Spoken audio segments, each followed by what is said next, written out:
President Luccioli, President of Atlantic Treaty Association, dear members of ATA from many national chapters all over the world, dear members of the NATO Parliamentary Assembly, David Hobbs, Secretary General, Ruxandra Popa, Deputy Secretary General of NATO Parliamentary Assembly, Your Excellencies, distinguished speakers and guests, ladies and gentlemen. Let me extend my appreciation to the Atlantic Treaty Association and its partners, Abhath, Thuraya Consultancy and Researches, and the Mediterranean Gulf Forum for organizing such a significant and timely initiative. It is a great privilege being here along with prominent decision makers, officials and experts coming from different areas and backgrounds to look into the common threat of terrorism. Indeed, terrorism matters us all, in Europe, in the Middle East, and in Africa alike. And the need for common solutions to successfully counter it is today, Mr. President, stronger than ever. The cross-border and transnational networks linked to ISIS and Al-Qaeda, including thousands of European foreign fighters, call for cooperative security as the cornerstone of proactive, effective, and long-term counter-terrorism strategies. The current terrorist threat is the evolution of an older plague, namely the religiously motivated terrorism that has come to the fore since the 9/11 attacks in the United States. From this standpoint, the recent barbarian terrorist attacks on the offices on Charlie Hebdo and the Jewish supermarket in Paris on the 7th of January are in continuity with those previously carried out in Madrid, London, Boston, and with many other acts of violence and aggression. Therefore, the existence in Europe of extremist groups and individuals is not a recent discovery, as the President told before. However, today's terrorists mostly belong to a new generation that was born. I think we have a problem.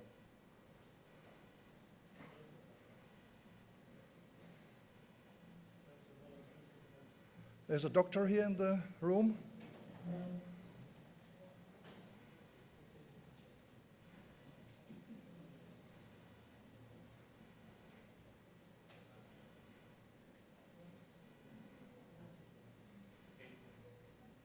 Okay.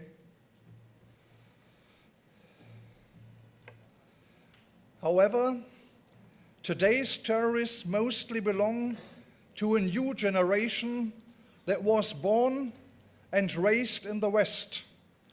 For this reason, they have different characteristics from the previous one and pose new challenges to the counter-terrorism strategies of NATO member states.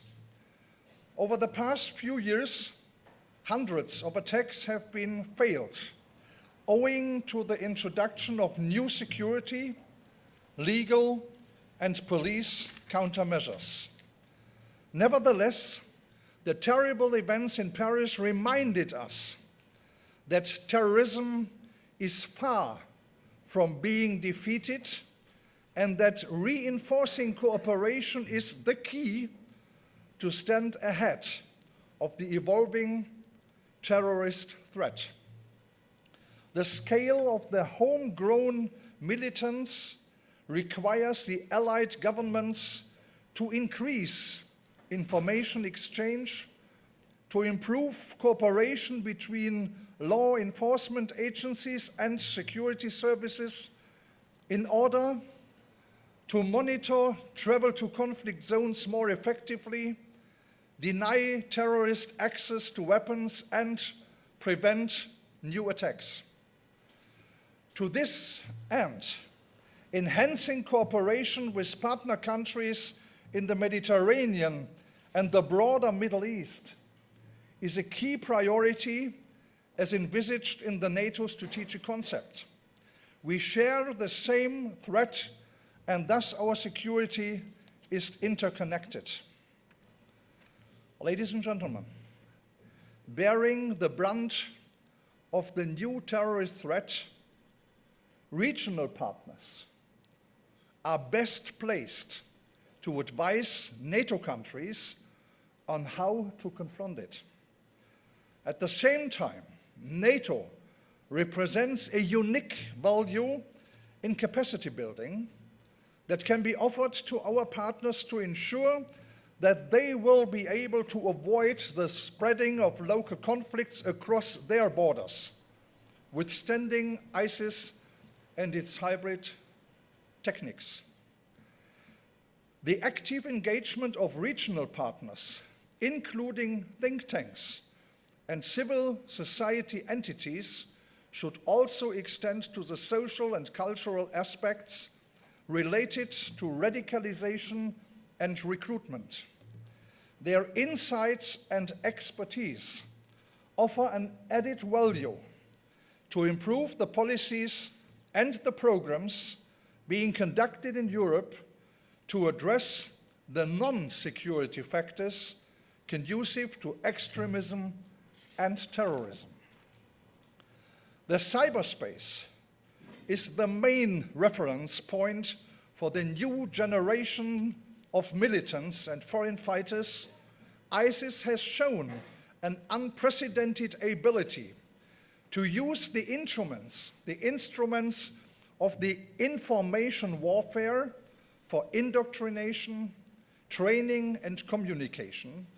They combine medieval behavior with modern information and communication technologies.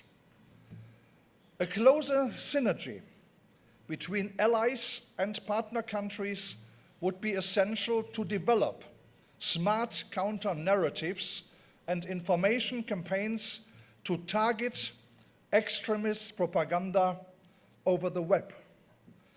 ISIS also exploits the internet for sophisticated ways of fundraising, which must be at the core of any counter-terrorism strategy. Ladies and gentlemen, since the 9/11 attacks, stemming the flow of funding directed to terrorist organizations has been the focus of considerable efforts, both on national and international level. Cutting off the terrorist economic lifeline disrupts their capacity to operate, their organizational structure, making difficult the recruit and retain militants.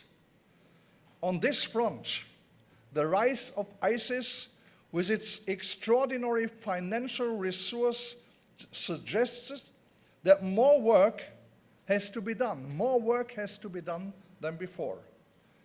Controlling a vast portion of territory between Syria and Iraq, ISIS benefits from multiple revenues besides drugs, arms, and people trafficking, which are the traditional sources of income of other terrorist groups, including Al-Qaeda. Recently, the NATO Parliamentary Assembly urged lawmakers in member states to introduce tighter controls on bogus charities or foundations and money laundering. At the same time, addressing the ISIS cause requires a deeper cooperation involving governments, law enforcement agencies, security forces and services, banks, and financial institutions. In this respect, a full and mutually reinforcing cooperation between NATO and the European Union will be fundamental to address all the different dimensions related to the terrorist threat, from prevention and de-radicalization to the countermeasures. In light of the security challenges surrounding the Euro-Atlantic community from the east to the south, where the rift with Russia over Ukraine is meant to last, time has come for NATO and the EU to enhance their strategic partnership and to better coordinate their counter-terrorism strategies. Indeed, an effective response to the complex and multifaceted threat of contemporary terrorism can only be ensured by strengthening the cooperative security approach between allies, partners, and internationally security organizations. Thank you very much for your attendance.